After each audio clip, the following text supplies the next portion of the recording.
Late last year, I made a video that explored what the choice of uniting Lucanis and Spite to save Katerina or punish Ilario in the game Dragon Age the Veilguard could mean about the player character's stance on how best we handle and heal from the pain and betrayal we experience at the hands of our families and those who are meant to love us without conditions. It was an exploration on the options available to us as we deal with familial trauma, and I will put the link to that video in the description bar if you haven't seen it yet and want to check it out first. Because in that video, I mentioned in passing that I believed quite strongly that the depiction of Lucanus is quite aligned to the assault survivor's experience and how assault victims move forward or navigate their lives post violation. Now, I did get a couple of comments asking that I provide more clarity on that thought process of mine, hence why you're finally getting this video. Hopefully, it helps to shed a bit more light onto the characterization of Lucanis Dellamorte. And before I go any further, I will like to give the necessary content and trigger warnings. I will be talking about rape and sexual assault and the trauma that causes to the psyche. I might mention thoughts about self-harm and suicide ideation as well. So please keep that in mind as you dive into this video. If these are topics you aren't comfortable with hearing or thinking about, that is fine. You can click away now. You should always prioritize yourself and your safety. And if at any point in time whilst watching the video you feel that you cannot continue watching because I've said something triggering, once again, please feel free to click away. Prioritizing yourself and your mental health should always come first. And with that said, let's get on with the rest of the video. Now, I would like to say upfront that two people can look at the same character and draw different conjectures from their perception about said character. It doesn't make either of them right. It just simply means that due to our experiences as human beings, we tend to have different interpretation to characters and situations, which in turn informs the meaning we bring to said character. So, someone else might look at Lucanis Dellamorte and see him as a character who is definitely traumatized and because of that is hell-bent on killing the woman who caused him that hurt. However, I, on the other hand, see this characterization as not just being traumatized, but one that can be linked to sexual assault and trauma, and his experiences read true for me in that regard. He is the only one of our recruited companions who is trapped or imprisoned when we go and rescue him. And sure, he has a very hot introduction. What can I say? Having a character be introduced with mythical wings and snapping the necks of Venatori agents is sexy as hell to me. But it doesn't take away the fact that when we meet him, he is locked in a prison underwater with a part of him, his very life essence and blood, in the hands of someone who can control him at will as long as he has his hands on it. The symbolism of that act in itself already hinted to me that there are layers to the trauma that he faces as a character. And after we successfully take out Caliban and break Lucanis out of the ossuary, he arrives back home to news that his grandmother is dead and has to join us at the lighthouse to fulfill our agreed upon contract. His choice of the pantry as his room and home speaks to not only his heightened sense of vigilance as an assassin, raised to be one of the best, but to me, it also spoke to the fact that Lucanis is an assassin, one of the best in the game. And yet, all that training, all that careful calculation didn't keep him safe.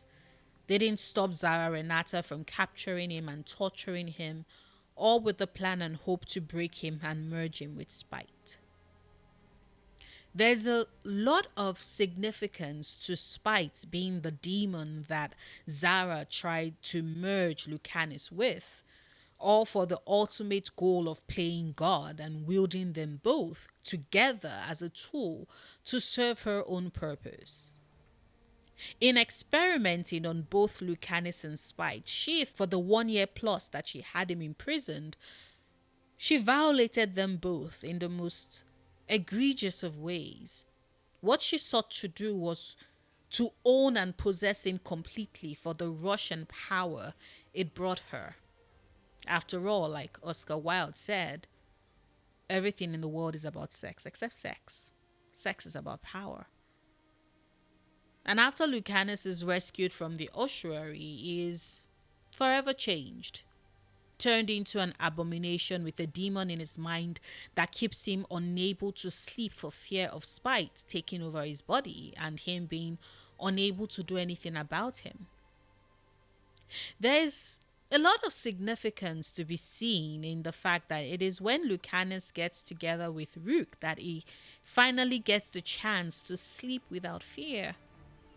That simple act is meant to show us, the players, that for the first time since he was so violated during his imprisonment, Lucanus has finally found some measure of peace and has gotten around to trusting someone completely to the point that he can fall asleep in our arms. For some of us who have experienced sexual assault in real life, we are unable to close our eyes to the experience. We see it replaying itself over and over in our dreams and our nightmares, unable to get even a moment's rest after the fact. Now, this doesn't apply to all sexual assault survivors, mind you. I am firmly of the opinion that each survivor is unique in their experience and that we are impacted in different ways. Even the way Lucanus immediately jumped straight into his job as your companion and assassin after he joins the rest of the Veil Guard is something that rings very familiar to me. That obsessive need to throw yourself into work with the hope that your overworked mind will stop thinking about the events and you can finally get some semblance of peace. This is why the glimpse we get into Lucanus's mind palace later on in the game is extremely important to me. If your Rook is a close friend of his at that point and chose to save Treviso over Minrathus, later on, Viago and Thea meet with Lucanus and Rook to inform them of the news. Katarina might still be alive. It is this news that has Spite pull Rook into Lucanus's mind palace in a sequence of events that I think speaks to the sense of isolation that sexual assault survivors tend to experience post-assault. As stated by the Washington Coalition of Sexual Assault Programs, many adult survivors feel that they do not deserve support, that they are tainted, and that others will not want to be their friends or lovers. A survivor's culture and lack of community connections can, at times, compound feelings of isolation. And we see this displayed fully in the mini mission. The first thing that Spite tells us is that Lucanus is always behind closed doors and Spite can't break through, which is why he's decided to enlist our help. And when as Rook we notice that we're back in the ossuary, which is the form that Lucanus's mind palace has decided to take, and we mention that we already freed them from the place, Spite insists that they've never really been free. In fact, they've always been there, not moving, not leaving. And I don't know about you, but the minute he made that statement, I immediately connected it to sexual assault survivors.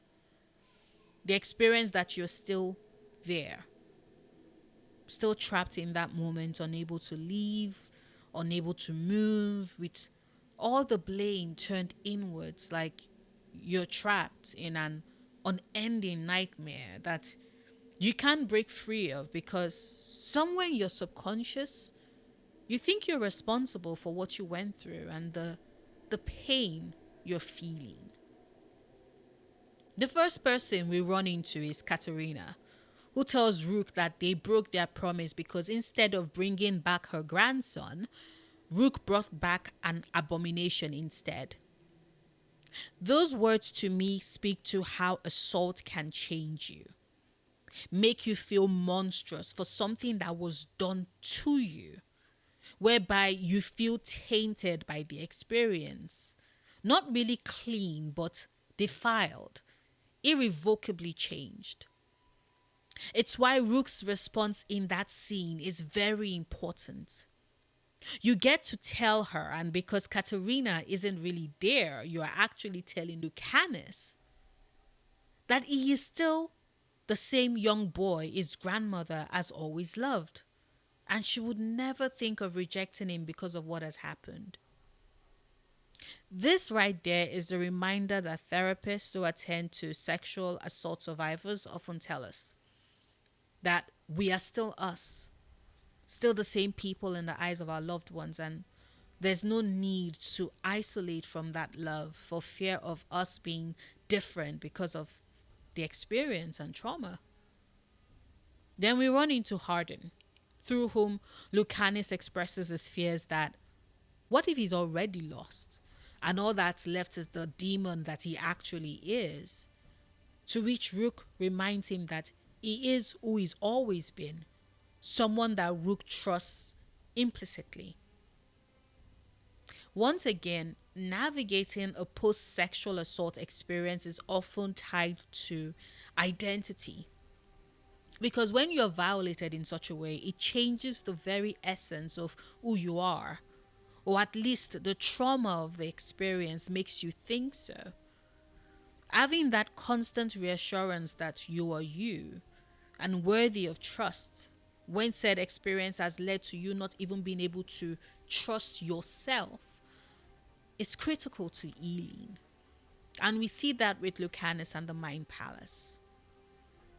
Next up is Nev, who tells Rook that Lucanis still wouldn't leave even if Rook opens the door, to which Rook insists that they aren't leaving without Lucanis. And that moment really hits me and had me breaking down in tears, not going to lie. Because there's something about being told that you are worth the effort, that you are worth fighting for, to lead you outside of the darkness and shame and the isolation it brings into the light. And a lot of it is tied to the knowledge that there are people on the other side fighting for you, fighting to bring you out because you are worth it. It might seem like I'm over exaggerating, but assault tends to make you feel undeserving of love or kindness or warmth. It stays in your head, it stays with you. And even in that space, that mind palace, we see that Lucanis's fragmented thoughts that Rook picks up is all about how he's undeserving. And then we meet Hilario, who insists that Rook's got bigger fish to fry and better things to worry about than Lucanis, which once again speaks to that feeling of inadequacy born out of the assault. That belief that those who love us and who claim to want us deserve better and should focus their attention on things worth their time. And yet we have Rook still refusing to budge. We get to urge Lucanis to not let the voice of the man who is responsible for everything that he's been through take up any more time in his head. And this is where I could feel something shatter inside me. Now, it's my hope and my prayer that if you're watching this, you've never been in a situation where you were sexually assaulted, because I will not wish that on you. But if you have been, then I'm sure that that scene struck home. Because often we are beset by images, the face or faces of the perpetrator that takes up space in our heads, saying the vilest things to keep us trapped. Having Rook point out to Lucanis, reminding him that everything he went through is because of Hilario. Not because Lucanis is unworthy, not because Lucanis deserved it, but because Hilario is a trifling ass piece of shit and that wasting any more time giving Ilario space in his head isn't worth it. Is a direct call out to victims who do have that situation, who do know what it feels like, and who do need the reminder. Having the person who assaulted you take up space or be given any more of your time isn't worth it. Kick them to the curb. You deserve better, and to get better, you can't hand them the keys to your life anymore. And finally, we make it to Lucanis. And Rook cuts to the heart of the matter. That it is easier to stay in the mind palace, torturing himself for something he didn't do, something for which he is a victim, rather than making the choice to live again with the scars and the remnants of what's been done to him. That is clearly harder to do. And that is often the point, the space that a therapist will get you to. For those of us who are survivors of assault, having to live post the assault is hard. It's the hardest thing to do. It's easier to stay fixed in the point, dealing with our feelings of shame and inadequacy. But taking the step to choose ourselves and live is the most difficult thing ever. But we do it anyway. We have to. And that is the choice that Lucanis makes, and it makes me so incredibly happy and grateful that we get to see that within the game. Now, there is a possibility that the reason why a large percentage of the fandom are unable to connect Lucanis' experience to one that references sexual assault is because our society often tends to play off the assault of men as being for jokes. It's easy to hear phrases like, well, men can't be truly raped because, well, they all want sex, or men are strong enough to fight off anybody, and so being raped or assaulted means that he actually wanted it. But as we know, consent is important in any sexual experience, no matter your sex. And men, just like women, can feel violated if their consent isn't given. And I personally see that in the case of Lucanis Dellamorte. Some things aren't necessarily overt, but they can be interpreted in that way. But that's just me. What about you? Did you read that experience the same way, or did my video help you see it in that light? Or maybe you think everything I've said is horse shit. It's all fine. Let me know in the comments. Like this video if you want to, subscribe if you haven't, support me on Patreon if you can afford it. And until tomorrow's video, do remember, obsessing over the things you love, perfectly valid coping mechanism.